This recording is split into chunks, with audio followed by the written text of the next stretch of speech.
Hi friends, share বাজার রহস্য চ্যানেলে আপনাদের স্বাগত।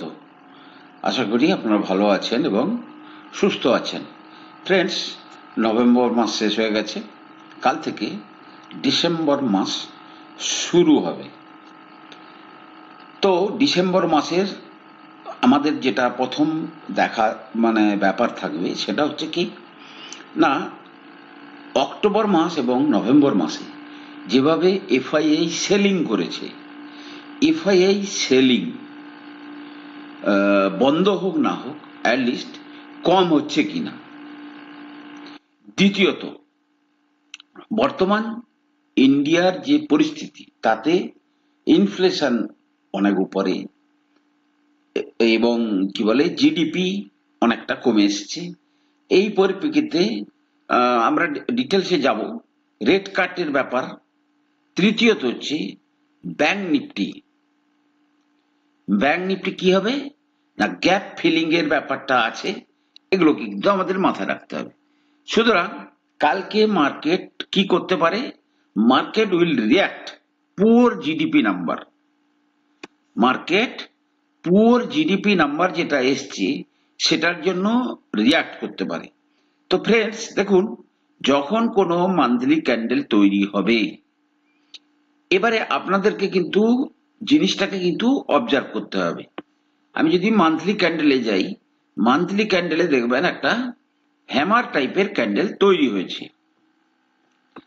এবারে আমি যেভাবে মার্কেটটাকে সামনে ডিসেম্বর মাসে ওয়াচ করব সেটা আগে আমি খোলসা করি।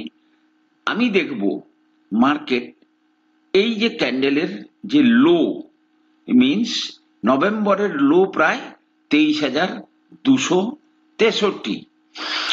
তো সেই 263 থেকে বর্তমানে প্রায় 850 পয়েন্টের কাছাকাছি কিন্তু মার্কেট উপরে আছে, 850-900 পয়েন্টের কাছাকাছি উপরে আছে।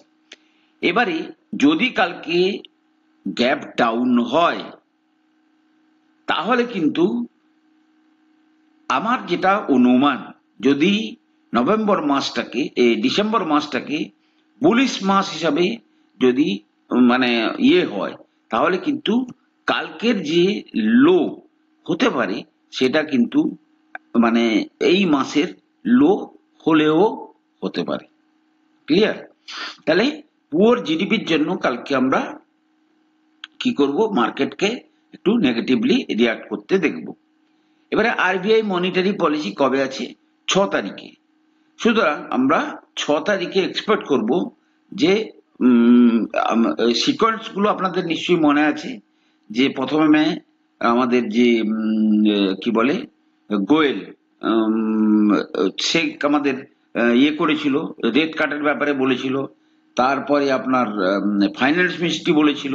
তো একটা সিকোয়েন্স অফ ইভেন্ট চলে আসছে, যার জন্য একটা প্লাস এবারে এই যে জিডিপিটা কমে গেছে, এটা কিন্তু আরবিআই এর উপর বড় প্রেসার।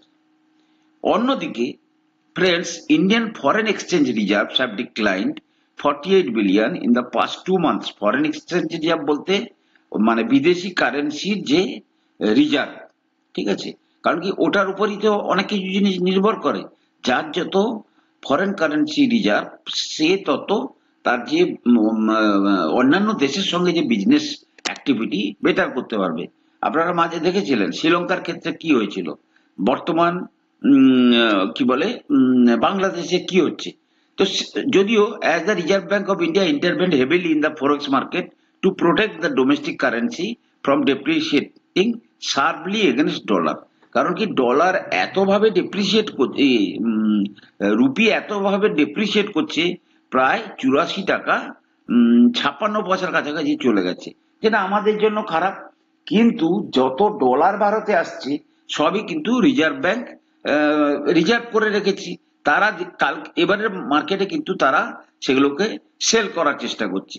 একটা টাইম ছিল যখন আমাদের ফরেন কারেন্সি রিজার্ভ ছিল প্রায় 705 বিলিয়ন ইউএস ডলার, সেপ্টেম্বর 87, যেটা কিন্তু বর্তমান কমে হয়েছে 656.58 বিলিয়ন ডলার।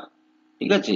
তাহলে আমরা সেপ্টেম্বর, অক্টোবর, নভেম্বর থেকে এবং ডিসেম্বর পর্যন্ত, ডিসেম্বরের 1-2 তারিখ পর্যন্ত কিন্তু আমরা ভালোই সেলিং করেছি, প্রায় $50 বিলিয়ন কাছাকাছি কিন্তু আমরা সেল করেছি ডলারকে।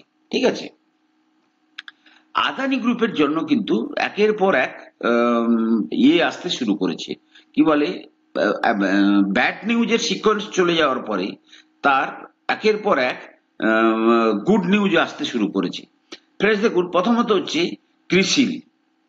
ক্রিসিল বলছে যে CRISIL ratings has reaffirmed a strong credit rating for Adani group. Adani group তো প্রচুর লোন করেছে, তো সেই ক্ষেত্রে ক্রিসিল এরা তো অন্তর্তদন্ত করে, যে তাদের বলছে যে আদানি গ্রুপের কাছে যে লিকুইডিটি আছে এবং operational cash flows to meets its ডেপ্ট obligations and committed capex plan over the medium term. সুতরাং তাদের যে ক্যাপেক্স এর জন্য টাকা দরকার সেটা কিন্তু তারা খুব আরামসে কি বলে সেটা ধরে রাখতে পারবে, তাতে তাদের কোনো অসুবিধা হবে না।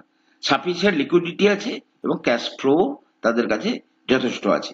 অন্যদিকে তাদের যে সমস্ত হোল্ডিং কোম্পানি, মানে টোটাল এক হচ্ছে যে মানে যে সমস্ত বিদেশি ফার্ম আদানি গ্রুপে সবচেয়ে বেশি ইনভেস্ট করে রেখেছে, তার মধ্যে টোটাল গ্যাস, দ্বিতীয়ত হচ্ছে জিকিউজি, তৃতীয়ত হচ্ছে আইএসসি।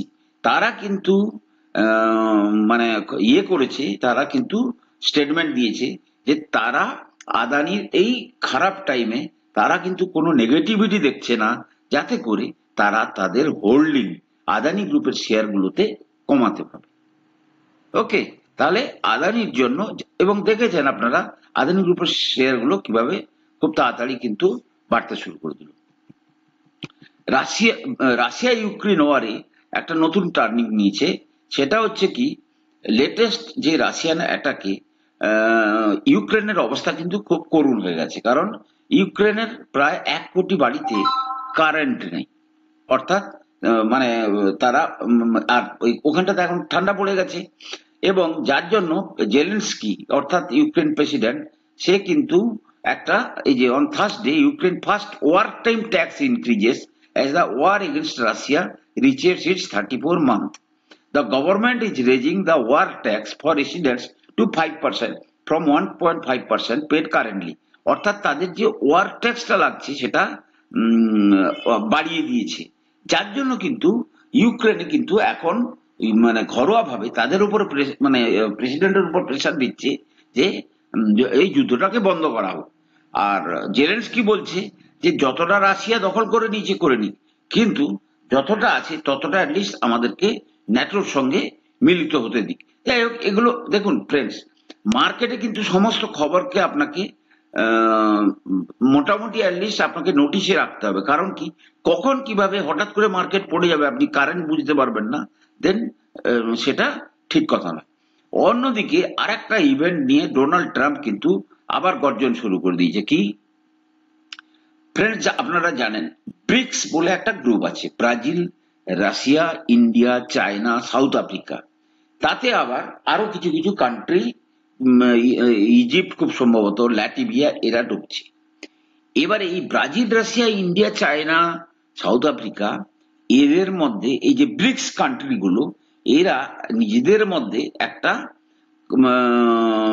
মানে কমন কারেন্সির উপরে ট্রেড করবে বলছে, অর্থাৎ তাদের মধ্যেকার যে সমস্ত বিজনেস সেগুলো তারা একটা ইউএস ডলারে তারা এই ট্রেডটা করতে চাইছে না, কারণ কি ইউএস ডলার অত্যন্ত স্ট্রং, তাই এবারে যদি ইউএস ডলারের স্ট্রংনেসকে কমানোর জন্য নিজেদের মধ্যে একটা কারেন্সি দিয়ে করতে চাইছে, যেটা কিন্তু US president elect Donald J. Trump Saturday slammed the BRICS grouping of countries for attempting to trade in local currencies, promising to impose 100% tariffs if its member nation continue to move away from dollar.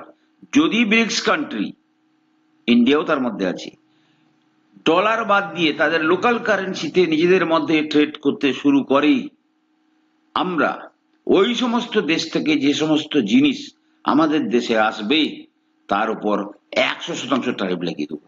Means আপনাদেরকে bye bye বলে দিতে হবে আমেরিকাকে, America তার আপনাদের সঙ্গে করবে, আপনার জিনিস সেখানে অনেক বেশি দামে বিক্রি হবে। সো দিজ অল আর এখনো পর্যন্ত এতেই চলছে, মানে ইনিশিয়াল স্টেজে আছে, ক্ষমতায় এলে বোঝা যাবে। ফ্রেন্ডস, আজকে আমরা আর একটা অত্যন্ত ট্রেন্ডিং স্টক নিয়ে ডিসকাশন করব। স্টকটা কিন্তু মাঝে খুব উপরে চলে গেছিল, আবার আমরা সেটাকে নিয়ে একবার ডিসকাশন করব। শেয়ারটা হচ্ছে জুপিটার ওয়াগন। ট্রেন্ডিং কেন বললাম? রেলওয়ে একটা স্টোরি, আবার রেল বাজেট আসছে, এই মতো অবস্থায় এই শেয়ারটার বর্তমান যে লেভেল, সেই লেভেলটার কথা মাথায় রেখে কিন্তু এই এটা প্রথমে দেখে নেন যে কোম্পানির কাছে বর্তমান যে অর্ডার বুক আছে সেটা প্রায় 7,028 কোটি টাকার কাছাকাছি আছে। ক্লিয়ার? ক্লায়েন্ট কে কে এই কোম্পানির? 60 client including Tata motor, Mahindra, Wabtec corporation, DPW, ACC, JSW, Rashmi group, Adani port plant logistic etcetera. এবারে এই গ্রুপে জুপিটার ওয়াগনের যদি লেটেস্ট যে ওদের কি বলে ইয়েটা হয়েছে, ম্যানেজমেন্টের যে কনফারেন্সটা হয়েছে, তাতে যে মূল পয়েন্টগুলো দিয়েছে সেগুলো কিন্তু অত্যন্ত গুরুত্বপূর্ণ। প্রথমত হচ্ছে তারা ক্যাপেক্স করছে, ঠিক আছে? আচ্ছা, strong order pipeline for the break business with expectation to supply between 8,000 to 10,000 brake system in the next fiscal year. Anticipated substantial order from the Indian Railways for wagons, ঠিক আছে? 500 কোটি তারা ক্যাপিটাল দিয়ে মানে তাদের যে ফ্যাক্টরির প্রোডাকশন বৃদ্ধি করছে। ক্লিয়ার? এবং future capex expected to be driven by the need for backward integration and capacity expansion. আচ্ছা, মার্জিন ফার্জিন সবই ঠিক আছে, আর মেন জিনিস যেটা হচ্ছে সেটা হচ্ছে এই যে প্রোডাকশন। এবারে দেখুন তাদের যে কি বলে ওয়াগন প্রোডাকশন, তারা এই ফাইন্যান্সিয়াল ইয়ার মানে 2025-এ 10,000 মতো ওয়াগন তৈরি করবে। তার মধ্যে অলরেডি ওরা 4100 ওয়াগন তৈরি করে ফেলেছে। ক্লিয়ার? এবারে অর্থাৎ আমি যেটা বলতে চাইছি যে এই বিজনেসটা কিন্তু এমার্জিং বিজনেস, এখানে কিন্তু কোনো রকমের কোনো কি বলে স্লো ডাউন আসার সম্ভাবনা অত্যন্ত কম। আচ্ছা, plan substantial investment 250 lakhs to establish a new facility in Odisha, increasing annual capacity from 20,000 to 1 lakh fourth wheel sets, ঠিক আছে? অর্থাৎ হুইল ফ্যাক্টরি বাড়ানোর চেষ্টা করছে, অর্থাৎ তারা ক্যাপেক্স করে তারা কিন্তু তাদের কি বলে বিজনেসটাকে বৃদ্ধি করার চেষ্টা চলছে। Strategic investment in battery energy storage system to meet growing demand for sustainable energy solution. The acquisition includes engineers teams and a production facility in Bengaluru, allowing in-house battery production. সুতরাং বিভিন্নভাবে এই কোম্পানি কিন্তু মানে নিজেদের যে ইয়েটা food হোল্ডটাকে বাড়ানোর চেষ্টা করছে। যদি আপনি কোয়ার্টার বেসিসে রেজাল্ট দেখেন তাহলে দেখা যাবে যে মার্চ 2024-এ পিক করেছিল, তারপরে জুনে কম্পারেটিভলি খারাপ রেজাল্ট এসেছিল, বাট সেপ্টেম্বরে আবার পিক করেছে 974 কোটি টাকার সেলস, যেখানটা গত সেপ্টেম্বরে কত ছিল সেপ্টেম্বর 2023-এ 880 কোটি টাকার কাছাকাছি। তাহলে জুনের চেয়ে বেশি, গত সেপ্টেম্বরের চেয়ে বেশি। প্রফিট যদি দেখেন গত জুনের সমান আর গত সেপ্টেম্বরের তুলনায় বেটার। আর ইয়ার অন ইয়ার ভিত্তিতে যদি দেখেন টপ লাইন গ্রোথ ঠিকই আছে, বটম লাইন গ্রোথ কোথায় 50, তারপর 125, 133, মিনস কত ফাস্ট ইনক্রিজ হচ্ছে তাদের বিজনেস আউটলুক। এবারে আমরা যেটা দেখার চেষ্টা করব যে চার্টে কেমন লাগছে। চার্টে জুপিটার ওয়াগন একটা সুন্দর কারেকশন দেওয়ার পরে কিন্তু সে কিন্তু আবার তার নেক্সট মুভমেন্ট দেওয়ার জন্য রেডি হচ্ছে। ফ্রেন্ডস দেখুন, শেয়ারটা কিন্তু উপরে কত চলে গেছিল, প্রায় 745-46 কাছাকাছি চলে গেছিল, সেখান থেকে কিন্তু তারা কারেকশন, হেভি কারেকশন দিয়েছে 428-এর কাছাকাছি। সুতরাং আমাদের যে ফিবোনাকি রিট্রেসমেন্টের কথা বলি, এক্ষেত্রে ফিবোনাকি রিট্রেসমেন্টের লেভেলে কিন্তু তারা কারেকশন আর একটু ডিপে কারেকশন দিয়ে কিন্তু তারা ওঠার চেষ্টা করছে। ঠিক আছে, 0.618%কে ভেঙে দিয়েছিল, ঠিক আছে। সেই জায়গা থেকে কিন্তু কারেকশন নিয়ে বর্তমান 490-র কাছে আছে। রেলওয়ে বাজেটের কথা মাথায় রেখে আমরা যদি এর কি বলে ডে ক্যান্ডেলে দেখি, তাহলে দেখবো 50-ডে মুভিং অ্যাভারেজ এবং 200-ডে মুভিং অ্যাভারেজের কাছে কিন্তু শেয়ারটা দেখুন একদম পুরো এই জায়গাটাতে এসে ঘোরাঘুরি করছে। এই লেভেল থেকে উঠলে কিন্তু এর মধ্যে একটা বড় আপমুভ আমরা দেখতে পেতে পারি। ফ্রেন্ডস, আমি কোনো সেবি রেজিস্টার্ড অ্যানালিস্ট নই। কোনো শেয়ারে কেনা বা বিক্রির আগে আপনারা কিন্তু আপনাদের ফাইন্যান্সিয়াল অ্যাডভাইজারের পরামর্শ নিয়েই কিন্তু শেয়ারে কেনা বা বিক্রির সিদ্ধান্ত নেবেন। ভালো থাকুন, সুস্থ থাকুন, চ্যানেলটাকে লাইক করুন, সাবস্ক্রাইব করুন। কথা হবে পরের